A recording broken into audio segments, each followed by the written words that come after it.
주님의 이름으로 인사드립니다. 목요 아침 묵상을 담당하는 시카고 나사렛교회 양정성 목사입니다. 우리가 공예배를 드릴 때 혹은 첫 번째 기도 시간을 맞이할 때 여러분은 무엇을 놓고 기도하십니까? 바울은 디모데에게 얘기합니다. 무엇을 놓고 기도해야 되는가에 대해서 오늘 말씀이 나와 있습니다. 또한 무엇인가?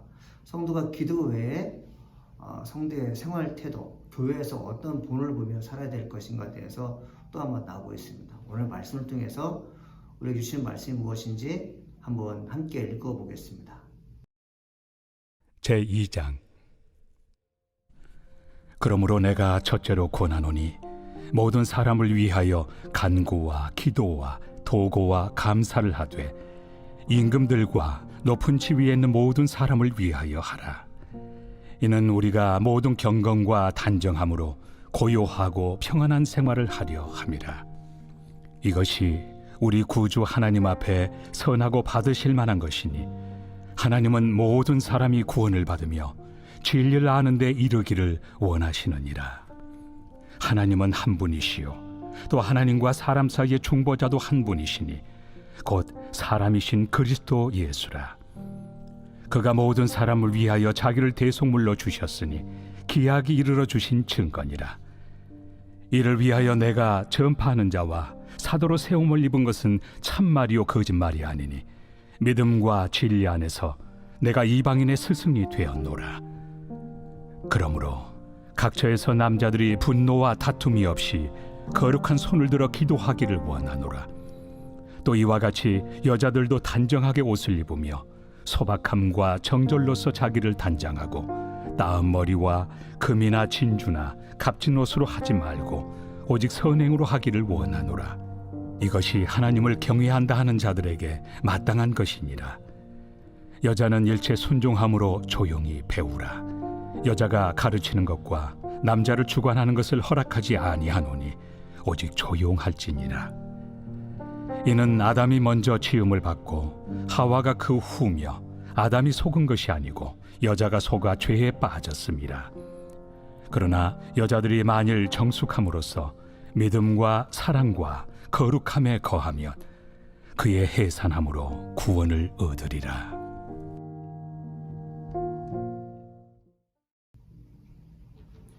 디모데전서 2장 1절로 15절 말씀은 구원으로 이끄는 사역, 중보기도와 선한 행실입니다. 이 제목 자체가 우리에게 상당히 민첩하게 다가오고 있습니다. 민감하게 다가오는 이유는 뭘까요? 우리가 중보기도하게 되면, 선한 행실을 하게 되면 구원을 받는 성도가 생긴다는 것입니다. 복음을 증거하는 일에는 다양하게 역사하는 것을 볼 수 있습니다. 어느 한 사람이 말씀을 증거해서 구원받는 경우도 있고, 어떤 사람이 선행을 통해서, 그리고 어떤 사람이 간절히 기도하는 것을 통해서 구원받는 사역이 나눠지고 있습니다. 사도 바울은 디모데에게 말합니다. 에베소 교회 성도들이 공적인 예배를 드릴 때 첫 번째로 할 것이 무엇인가? 그것은 첫 번째 권하노니 모든 사람을 위하여 간구와 기도와 도구와 감사를 하되, 이렇게 얘기하고 있습니다. 교회 오면 여러분 뭐 하십니까? 사람 만나려고 사람을 찾지는 않습니까? 무엇을 먹을까를 고민하지 않습니까? 혹은 내가 오늘 어떤 봉사를 해야 될 것인가에 대해서 고민하지 않습니까? 사도 바울은 디모데에게 성도들을 어떻게 가르치라고 말하는가 하면, 교회에 와서 공예배 드리기 전에 꼭 할 것이 무엇인가 하면 기도하는 것입니다. 그 첫 번째 기도 대상이 누굴까요? 바로 임금과 높은 지위에 있는 모든 사람을 위해서 하는 것입니다. 여러분, 우리가 사상과 또 어떤 정당 지지도에 따라서 기도를 하지 않는 목회자가 있습니다. 성도가 있습니다. 내가 좋은 정당의 대표가 대통령이 되면 그분을 위해서는 기도하는데, 내가 원치 않는 사람이 대통령이 되게 되면 기도하지 않을 때가 있습니다. 그러나 사도 바울은 그렇게 얘기하지 않았어요. 여기서 말하는 임금은 무엇일까요? 그 당시 로마 황제였습니다. 사도 바울은 로마 황제가 예수 믿는 사람들을 핍박한다는 것을 알고 있었음에도 불구하고 기도하라고 했습니다. 여러분, 왜 기도하라고 했을까요? 몇 가지 이유가 있지만, 첫째는 뭐냐면 우리가 모든 경건과 단정함으로 고요하고 평안한 생활을 하려 함이라. 여러분 경건의 생활을 하고 싶습니까? 핍박받지 않고 지금 누리고 있는 경건의 생활, 종교의 생활, 예배를 잘 드리고 싶습니까? 고요하며 또 평안한 가운데 생활하기로 원하십니까? 복지가 이루어지고 잘 사는 날을 보기로 원하십니까? 그러면 임금들을 위해서 기도하는 것입니다. 왜 이 땅이 어수선할까요? 왜 대통령과 많은 정치인들이 하나님의 뜻을 거슬리면서 자기 주장을 완고하게 펼치는 것일까요? 여러 가지 원인이 있겠지만 저는 기존의 성도들이 임금들과 높은 지혜 있는 사람을 위해서 기도하지 않기 때문에 그런 거라고 저는 믿고 싶습니다. 두 번째 무엇입니까? 하나님은 모든 사람이 구원을 받으며 진리를 아는 데 이르기를 원하시니라. 우리가 기도해서 얻는 결과가 무엇입니까? 생활면에서 우리에게 편안함과 기쁨을 주지만 두 번째 주어지는 기쁨이 무엇인가 하면 내가 기도했던 대통령, 내가 기도했던 수상, 내가 기도했던 정치를 중에 어떤 사람이 하나님의 진리를 알게 된다는 것이죠. 여러분 우리의 궁극적인 목적은 바로 이것이잖아요. 이 땅에서 잘되고 그리고 저 영원한 나라에서 내 형제, 내 자매, 내 동포가 함께 기쁨을 누리는 거 아니겠습니까? 그 일을 하기 위해서 기도하는 것이죠. 우리의 눈에 원수 맺는 일이 있게 되면 그리고 우리 마음 가운데 나쁜 사람이라고 여기는 그 사람에 대해서 기도하지 않습니다. 그럼에도 불구하고 우리 믿는 크리스찬들이 해야 할 일은 무엇입니까? 이웃을 뛰어넘어서 친인척을 뛰어넘어서 우리 교회에 있는 사람을 뛰어넘어서 나라와 민족을 위해서 기도하는 것입니다. 나라와 민족을 위해서 기도할 때 우리의 마음이 한결 부드럽습니다. 정치인들을 보는 사고가 달라지게 되는 것이죠. 여러분 사도 바울이 그런 얘기를 하게 돼요. 저는 그 6절 말씀이 상당히 저에게 의미가 되는데 그가 모든 사람하여 자기를 대성물 주셨으니 기하기를 주신 증거니라. 하나님께서 아들 예수를 우리에게 주시겠다고 약속하셨죠. 그 약속을 성취하신 분이 예수 그리스도입니다. 본인을 십자가에 매달려 죽게 하심으로 하여 짐승이 피를 흘려서 제사 지낼 것을 예수님께 대신 하셨습니다. 십자가 지는 일은 상당히 어려운 것입니다. 죄인들을 위해서 십자가 지는 것이거든요. 참 억울하기도 하고 내가 왜 그들을 위해서 십자가를 져야 되는가 하는 그런 마음의 부담이 있을 것입니다. 저는 예수님께서 십자가 지신 것처럼 우리 믿는 크리스찬들이 내가 원치 않든 임금들과 높은 지위에 있는 사람을 기도하는 것이 바로 십자가 지는이라고 믿고 싶습니다. 마음에 내키지 않을 수 있어요. 와, 정치를 저렇게 하냐.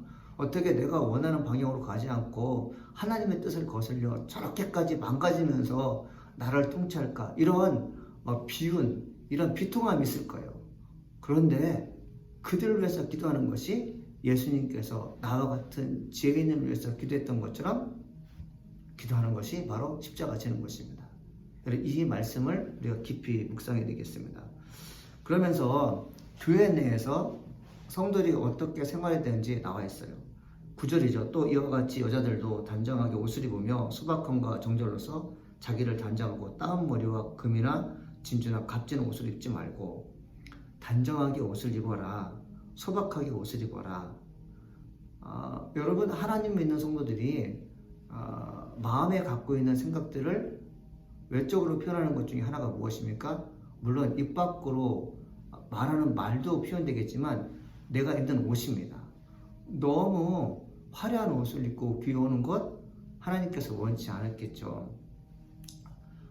남들이 입는 옷이 어느 정도 모르겠지만 중간 정도 옷을 입고 하나님의 성질하는 것 참 보기 좋다고 합니다. 이 정절로서 자기를 단장하고 따은 머리와 금이나 진주나 값진 옷을 하지 말고라고 되어 있어요. 정절이 무엇입니까? 자기를 지키는 거잖아요. 절제잖아요. 다른 사람과 비교해서 나는 어떤 영적인 능력을 갖고 있는지, 나는 얼마큼 성숙한지, 하나님께서 내주신 마음을 나는 간직하고 있는지, 성령의 도움 받아서 나는 오늘도 일하고 있는지, 성도들을 향해서 나는 어떤 메시지를 증가하고 있는지 여러 가지 살피는 거잖아요. 그것이 그대로 나오는 것이죠. 정절로서 성도의 생활을 한 사람들은 주변을 살필 줄 압니다. 독불장군이 아니에요. 내가 원하는 것을 다 이 땅 가운데 이루어지기로 하는 그런 삶의 태도를 살지 않습니다. 그러면서 따은 머리와 금이나 진주나 값진 옷을 입지 말고라고 되어 있어요. 교회 성도가 대부분 다 가난한데 금목걸이 그리고 멋진 팔찌 그리고 화려한 옷을 입고 난다면 그것은 이웃을 생각하지 않는 것이죠. 그러면서 10절에 오직 선행으로 하기를 원하노라. 이것이 하나님을 경외한다는 자들에게 마땅하니라. 하나님을 사랑하는 사람들을 그리고 정절로서 자기의 삶을 보여주는 사람들은 당연히 선행합니다. 화려한 옷을 입고 금은 보석으로 잘 치장하지 않는 것은 무엇입니까? 나보다 더 불쌍한 사람이 주변에 있다는 것을 인식하기 때문에 그렇습니다. 그래서 믿는 크리스찬들은 무엇을 합니까? 선행을 하게 돼요. 착한 일을 하게 됩니다. 이것이 하나님께서 원하시는 것인 줄 믿기 때문에 그렇죠. 사도 바울은 디모데에게 교회 성도들 중에 여자분들에게 이런 부탁을 하게 됩니다. 일체 순종함으로 조용히 배워라. 여자가 가르치는 것과 남자가 주관하는 것을 허락하지 아니하노니 오직 조용할지라. 여러분 왜 이런 말씀을 주셨을까요? 오늘날 만약에 교회 내에서 여성들에게 일체 가르치지 마십시오. 순종하십시오. 그냥 조용히 지내십시오. 이렇게 누군가 말했다면 그 목사님은 여성을 차별한다는 어떤 좋지 못한 소리를 듣게 될 것입니다. 왜 바울이 디모데에게 여자는 일체 조용하라고 했을까요? 그 당시 에베소 교회는 아데미 신상, 여러 가지 여자들을 신녀로 봉사하는 그런 신전이 있었습니다.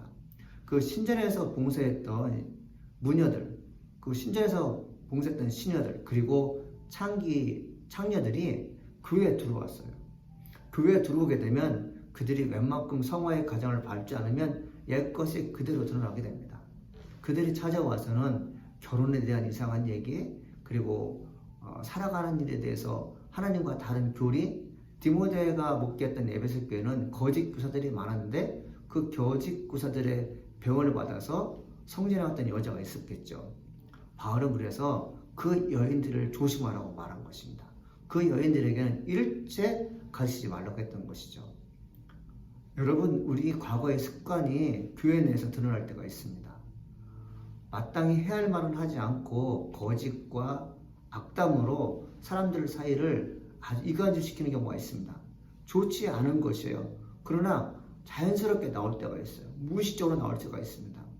하나님의 사람들은 이것을 다 죽여야 돼요. 예수의 보혈로 말미암아 과거의 모든 죄들을 다 죽여야 되는데 이것이 안 되는 거죠.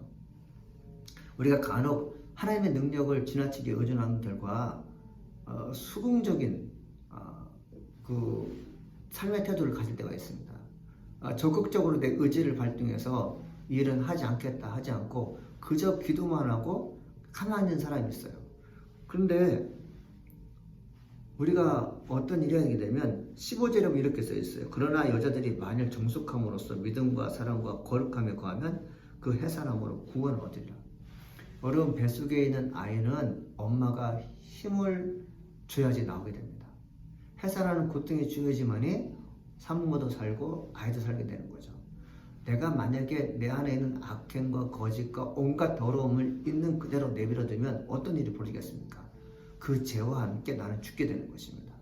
우리 믿는 크리스찬들은 내 안에 거하고 있는 악한 영들과 싸워서 이길 수 있는 의지가 있어야 됩니다. 그 의지는 무엇일까요? 믿음인 것이죠. 내가 믿는 믿음이 어디에 속했는가? 과거에는 악한 영의 인도함 받아서 그 믿음이 나를 지배했다면 이제는 하나님 믿는 분으로 바뀌어야 됩니다. 사랑입니다. 우상을 숭배했던 여인들이 하나님을 사랑하고 예수의 말씀을 실천한다는 거 매우 힘듭니다. 그것이 무엇일까요? 그것이 해산하는 고통이죠. 거룩함입니다. 창녀로 살았던 그 여자들, 신전에서 우상 숭배했던 것들에 대해서 더럽고 추한 것을 모른 채 몸을 섞었던 그 여인들이 하나님 믿음으로 말미암아 거룩한 생활을 할 수 있을까요? 이것 또한 해산의 고통입니다. 그래서 믿음과 사랑과 거룩함을 얻는 것이 바로 해산하는 것이에요.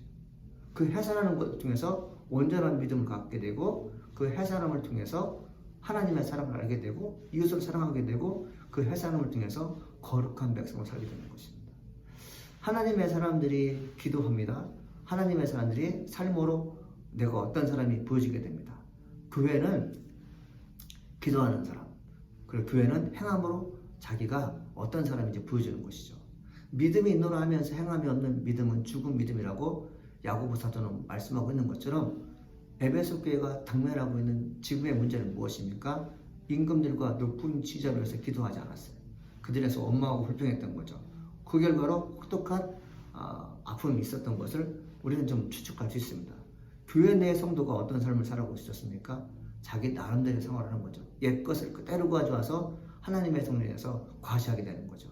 이것이 좋지 않은 일이라고 사도 바울은 디모데에게 알려주고 있습니다.